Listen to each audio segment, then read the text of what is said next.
রাহুল তার বেস্ট ফ্রেন্ডকে তার মনের কথা বলবে বলে চেষ্টা করছিল, তখনই রিয়া এসে পড়ে। দুজনেই বলে আমি তোকে কিছু বলবো। তখনই রাহুল বলে ঠিক আছে তুই বল প্রথম। রিয়া খুব আনন্দে বলে আমার বিয়ে ঠিক হয়ে গেছে 2 দিন পরে। এত তাড়াতাড়ি হলো যে তোকে কিছু জানাতেই পারি না। ছেলেটা আমেরিকাতে থাকে, বাড়ির সব বাইরে আছে, আমিও খুব খুশি। এইগুলো শুনে রাহুল পুরো শক পেয়ে যায়। তখনই রাহুল বলে দেখ আমি তো তোর বিয়েতে থাকতেই পারবো না, আমার একটু কাজ আছে।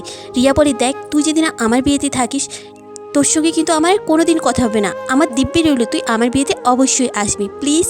তখনই ছেলেটি বলে ঠিক আছে আমি যাব।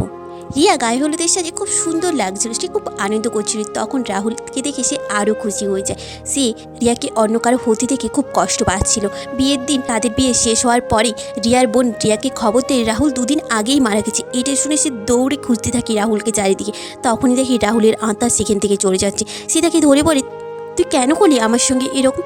তখনই বলে তোর বিয়েতে আসবো কথা দিয়েছি, না আসলে হয়? আর হ্যাঁ তুই খুব ভালো থাকিস।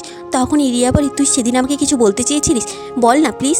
তখনই রাহুল বলে না ছাড়। সে তার জোরে জড়িতে বলে আমি তোকে অনেক ভালোবাসতাম, তাই এই রিংটা কিনেছিলাম তোর জন্য।